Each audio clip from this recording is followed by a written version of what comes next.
So you may be aware of the old and somewhat typical Jewish joke about the newsroom, the Yiddish newspaper, where someone comes running into the newsroom and says, "We just heard a comet is coming to Earth and it's going to destroy the world. And we have to put out the newspaper." And the editor said, "Well, at least I have the headline." He goes, "What's the headline?" "World destroyed, Jews hit hardest."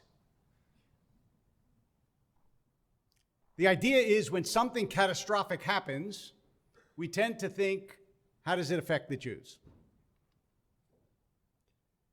Sometimes that's an exaggerated concern. Sometimes it's based on history. I don't know how many of you are aware of the history of the Jews of Ukraine. And I don't only mean the 20th century, although I'll get to that in a second, but I mean the history of the Jews of Ukraine. In the 1700s and in the 1600s, the 15 and 1600s, the 16th and 17th century, Jews began to move into what was the Polish-Lithuanian Commonwealth. And they began to move there in great numbers, and that increased over time. And they were living, for Jews in the late Middle Ages and past the Middle Ages, pretty well. And they were fairly well integrated into the world around them. And then in 1648, Bogdan Khmelnytsky, who was a military hero, helped foment a revolt and war began. And in 1648 and 49, there were what is known in Jewish history as Gezerot Tach V'Tat, the decrees of 1648 and 49. In that time, thousands upon thousands upon thousands, tens of thousands of Jews were slaughtered. A third of the entire population of the area was killed.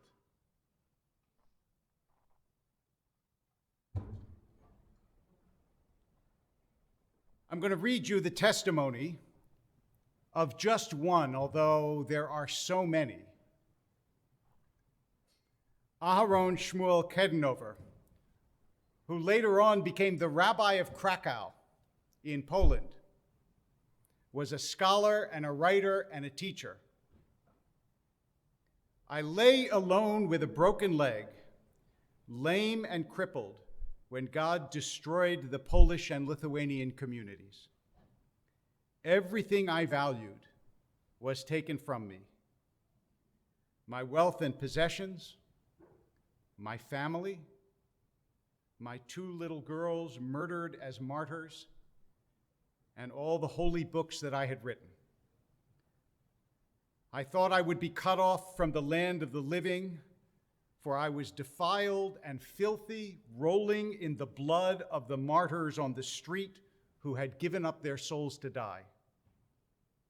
I was starving and so thirsty that my tongue stuck to my palate.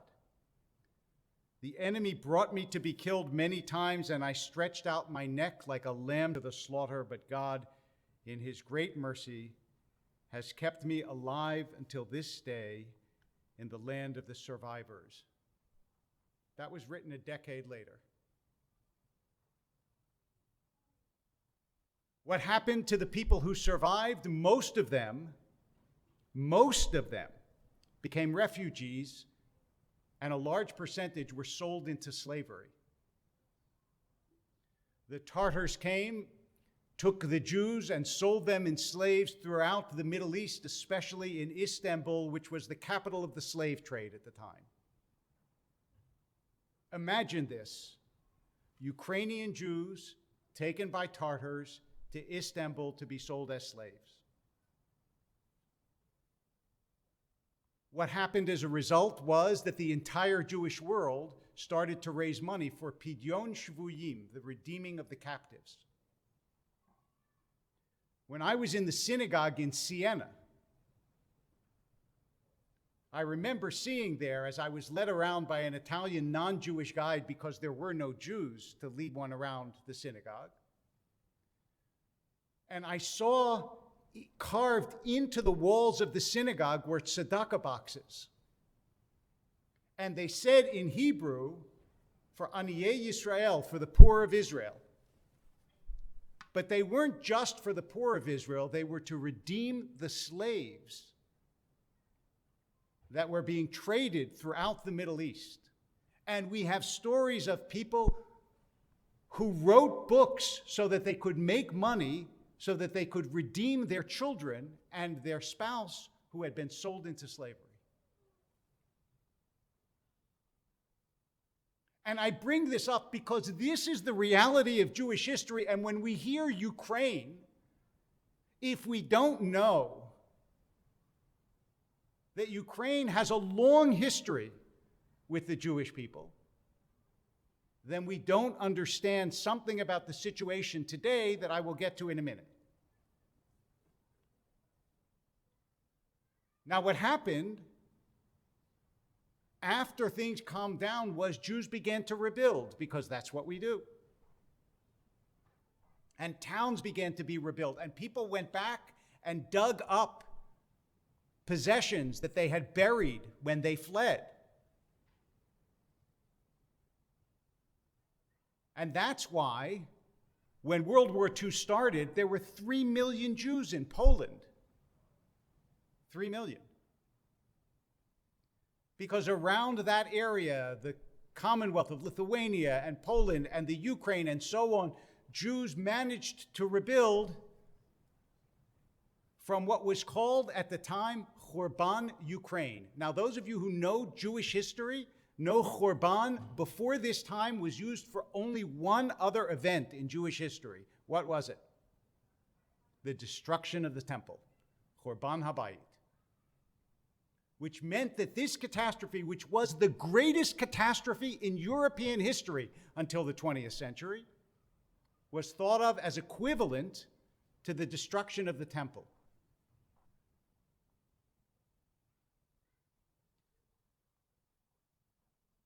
Now, as I said, over time, Ukrainian Jews rebuilt. Polish Jews rebuilt.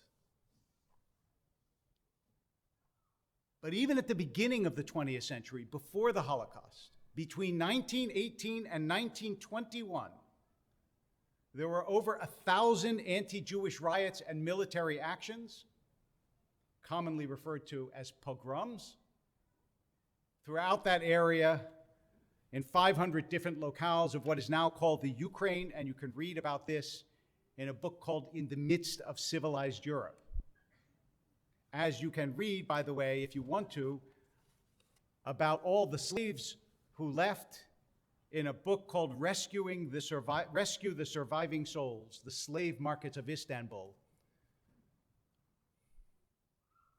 Because Jewish historians have traced what happened to the Jews in that area. So even in the early part of the 20th century, thousands upon thousands of Jews were killed in what is now Ukraine. Once World War II started, different nations had different levels of collaboration with the Nazis, different levels of anti-Semitism in different nations. Without giving you too many details, I will only say Ukraine was brutal. Brutal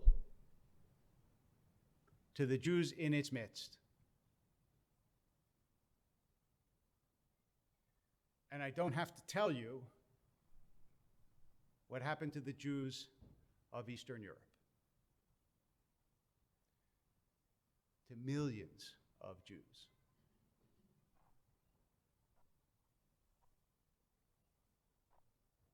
I tell you all of this in part because the truth is that the story of Ukraine is in part a Jewish story. Because I bring you now past the worst catastrophe in Jewish and perhaps in human history to the current day. Nobody should ever be blamed for what their ancestors did. However, nobody should be unaware that the way your ancestors believed and acted can sometimes be a signal for the way you believe and act as well. We're talking about Russia invading Ukraine. The president of Ukraine is a Jew, which is, by the way, an astonishing phenomenon in and of itself.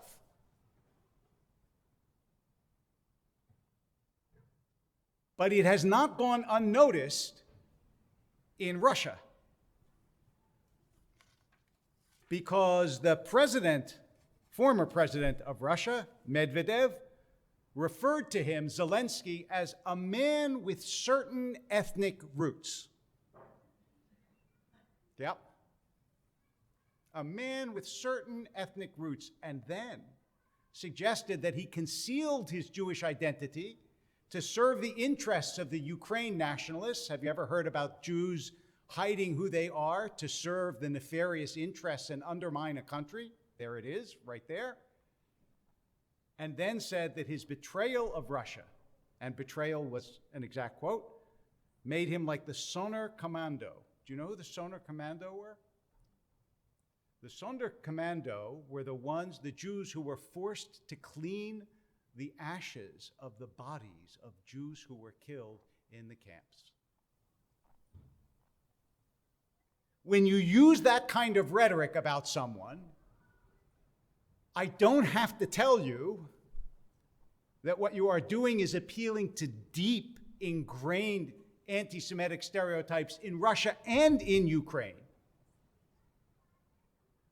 to undermine the credibility of the president, who is, as he has said himself, the #1 target of the Russian troops. Now, this man, who started his career as a comedian, of all things, and I don't want to suggest that some of our politicians haven't been comedians, but none of them professionally were comedians, right? We've had a long, long line of comedians stretching back as far as I can remember in different offices, in different places in our nation. That's just the nature of politics. That's true all over the world. But an actual professional comedian to become a politician, that's remarkable. So you have a Jewish comedian who becomes president of the Ukraine. And now what happens? So first of all,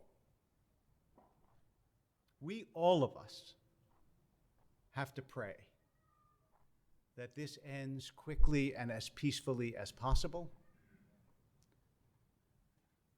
because we know enough to know that wars are easy to start and hard to stop. And they always have unintended consequences, and they shatter lives, and they are indiscriminate in who they kill. Those of you, and some of you mentioned it to me when I came here today, who saw that absolutely unspeakable video of a tank rolling over a passenger car and crushing those within it, know that weapons and bombs don't discriminate between the good and the evil, between the soldier and the civilian. And not only that, but we also know that even soldiers are children. They're young on every side of a conflict. And they too deserve to be able to grow up and have lives. And so our larger concern as Americans, as human beings, as citizens, is that this invasion will end quickly and peacefully. But I'm a rabbi and I'm speaking to a bunch of Jews, many of whom fled a country that had turned against them. So let me just say that I fear for the Jews of Ukraine. I fear, first of all, for that hero, Zelensky, God bless him, who, though he could have left and could have fled, did not flee and has not left. But I also fear for the 40,000 people in Ukraine who identify themselves as Jews. Because all I know from history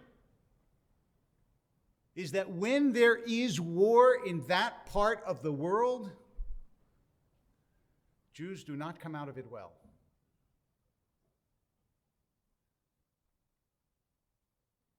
And so the first thing I want to say is, I hope that you will consider making a donation to HIAS, to the JDC, to the Jewish Federation, to some organization that is committed to taking care of the refugees of Ukraine, because there will be refugees. This is war. And the second thing I want to say, and I say this again with a full knowledge that the tragedy is happening to Ukraine. This is not a tragedy of the Jewish people. It's happening to Ukraine, and my heart goes out to the people of that country. But I also know the history. And I thank God that should the Jews of Ukraine have to flee, and some are already fleeing, that they have a place to go. They didn't have a place in 1648 and 49. And they didn't have a place in 1918 and 1919. And God knows they did not have a place in 1942 and 43. But now they do. And our job is to make sure that they get out of there.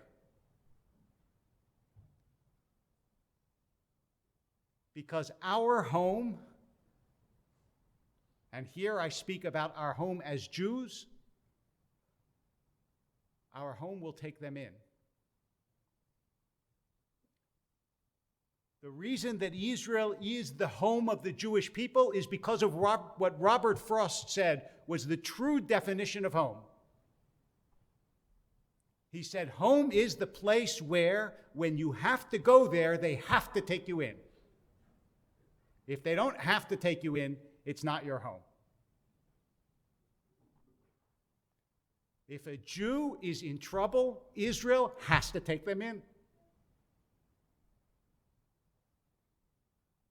And I tell you now that I hope I am wrong, but I suspect I am not. That a month from now, or 3 months from now, or God knows a week from now, there will be tens of thousands of Ukrainian Jews who will be making a new home in Israel. And if they do, we will weep for what happened in Ukraine and be so grateful that they had a place to go.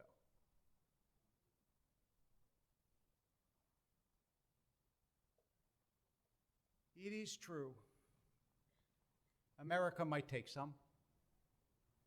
Give me you're tired, you're poor. That was a principle of our country, but we also know how often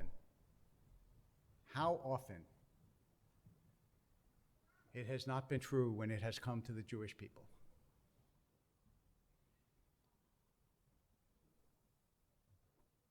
And so I stand here grateful beyond measure for two things, one personal and one national.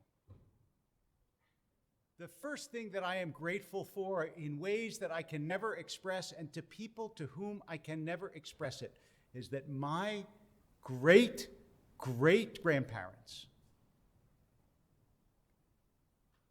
and my great-grandparents on the other side had the wisdom and the foresight to leave that place and to come here. And my national gratitude, my gratitude as a people is that there is a state of Israel, so that when a Jew has to flee, they can run towards home. Please rise for Hatikvah.